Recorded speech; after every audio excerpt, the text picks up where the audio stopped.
Chapter 3 Broken Clockwork.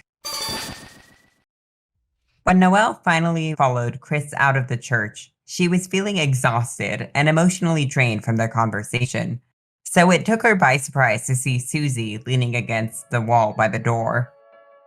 Took you long enough, the purple girl grumbled, but she was flashing a toothy grin at them that didn't seem to match her annoyed tone. I was afraid someone was going to see me standing outside a church and get the wrong impression, that I was plotting arson or worse, finding religion. She laughed, a throaty, full voice that made Noelle's stomach flip weirdly. You were waiting for us? Noelle squeaked. Susie looked at her, and for a second, Noelle noticed something odd in her eyes, a seemingly uncharacteristic shade of giving a shit. Then Susie glanced away, shuffled awkwardly, and explained. Well, you, seemed pretty upset in class, and Kris knows you better, so I thought I'd let them handle this one. Something in the other girl's cute, subconscious posture made Noelle feel unexpectedly emboldened, so she cleared her throat and said, Gosh, if you were so concerned, Susie, you could have come inside too. Kris glanced at her with an eyebrow raised, but she was too focused on Susie's reaction to pay them much mind. Susie rubbed the back of her neck with one hand, her eyes glancing back and forth as if trying to find something to casually pretend to be looking at. Nah, churches aren't really my scene. She crossed her arms and half turned away dramatically, staring into the middle distance with a haunted look on her face. I'm not exactly right with the angel. I've done a lot of things in my misspent, sinful life. Bullied a lot of kids, eaten a lot of chalk, ruined a lot of free ham sandwich days. Oh, my angel. Noelle thought. I never knew Susie could be funny. She was attracted to the purple girl for a lot of reasons, because she was a bit of a mystery and a bit scary in the exciting kind of way, and because she was big and buff and yes, hot as hell. But before a few days ago, when Susie had started following Kris around, Noelle had never thought of her as someone she could just hang out with. I don't think eating chalk is actually a sin, Kris pointed out with a laid-back smile. Noelle realized that she hadn't seen them smile like that in some time. It made them look more like the old familiar Kris. I thought that was in the first draft of the commandments. Susie riffed. Thou shalt not chomp the chalk. Kris laughed. I like to think of the commandments more as suggestions. Susie laughed back and then turned to Noelle. So, you seem better now? You work it all out in there? I think we got to the heart of the matter, Kris answered for her. Nothing to worry about. Noelle just fell asleep in class and had a nightmare that shook her up pretty bad. But she's back to her usual clear-headed self now. Isn't that right, Noelle? Yeah. Noelle stammered, caught off guard by the question. She smiled, trying to seem confident, like Susie always was. Everything's fine. Nightmares, huh? Susie said. I get those too sometimes. I'll be having a normal dream, and then in the dream I go to bite someone, and I realize all my teeth have fallen out. She grimaced, showing her very sharp and real teeth.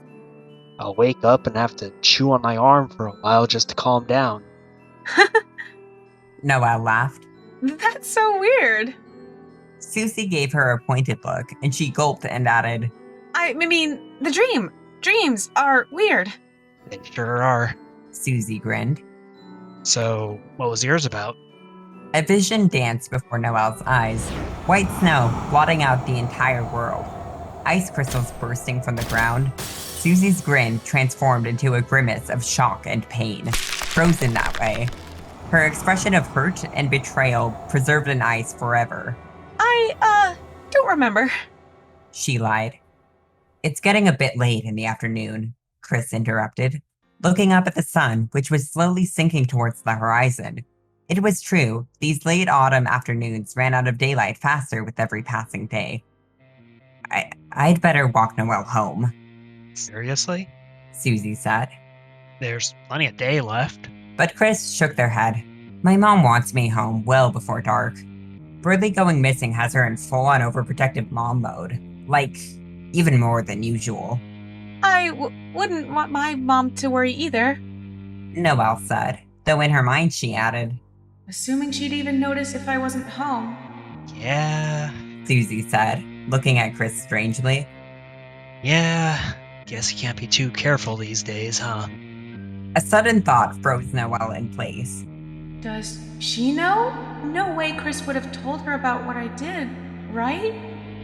Maybe she was imagining things. For all Susie knew, Birdley's disappearance wasn't related to their adventure in the Dark World.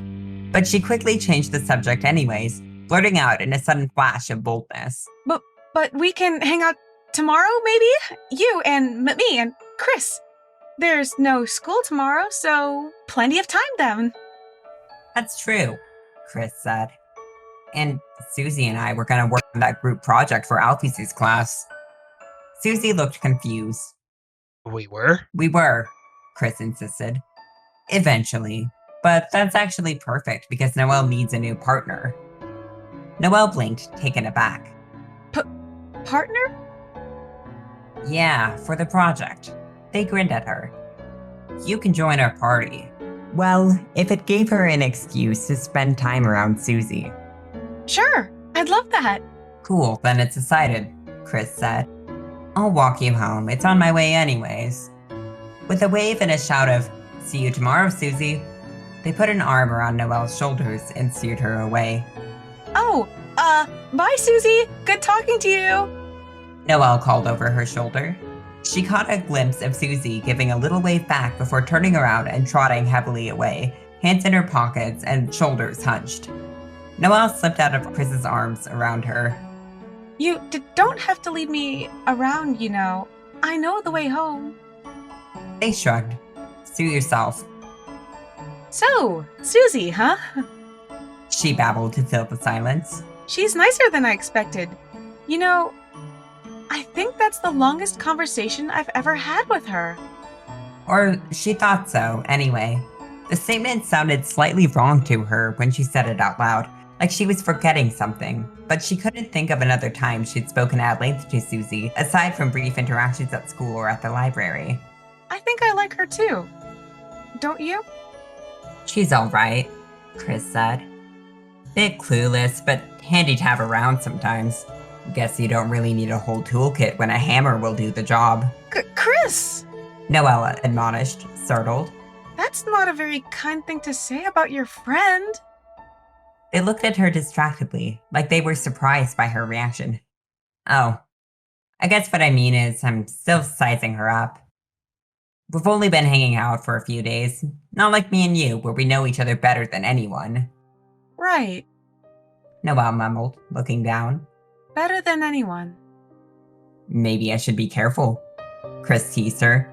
If I keep letting you and Susie hang out, I might end up as the third wheel in this fun little gang of ours. Noelle stopped walking, and it took Kris a second to realize and stop as well. It's not up to you to let me do anything, she said firmly, though her mouth was dry and her heartbeat jumpy. I can hang out with Susie if I want to. Kris just stared calmly at her, like her reaction made no sense.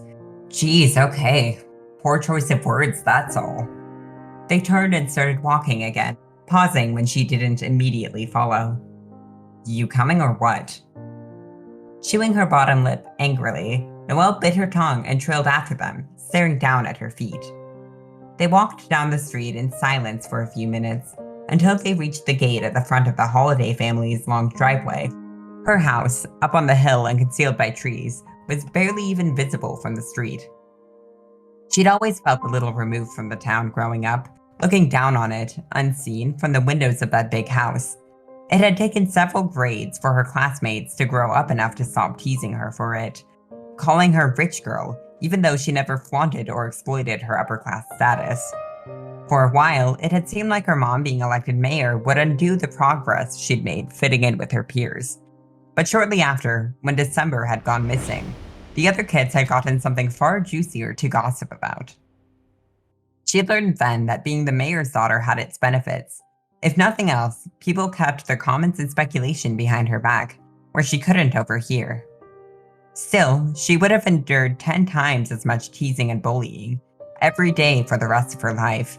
If the trade-off was having her big sister back, Tess had always been the one who had protected her from the world. Well, She said to Kris as she unlocked the gate. thanks for walking me home. I guess I'll see you and Susie tomorrow. Are we meeting at your house? Yeah. They reached out and caught her arm. Before you go, though. Despite their earlier reconciliation, something about Kris touching her like that made her heart jump uncomfortably in her chest. Yes? You remember that grove of trees in the wood behind the cemetery, where we used to hang out with Azriel and Dust? The mention of her sister's name made her wince a little, but she nodded. Good. Meet me there tomorrow morning before a study session with Susie. What for? They hadn't been out to those woods in years, and she couldn't recall ever having gone out there alone with just Kris. Let's just say I want to teach you some things that you won't learn in a classroom. Perhaps noticing the nervous look on her face, they added, Trust me, Noelle, it'll be good for you. Okay. I'll come.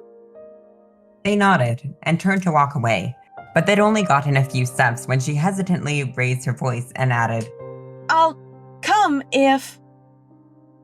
Kris turned back, looked at her intently. If. She didn't meet their eyes, instead letting her gaze linger on the silver object around their wrist. If I can have my watch back? Kris followed her gaze, holding up their arm. This old thing? I forgot I had it on.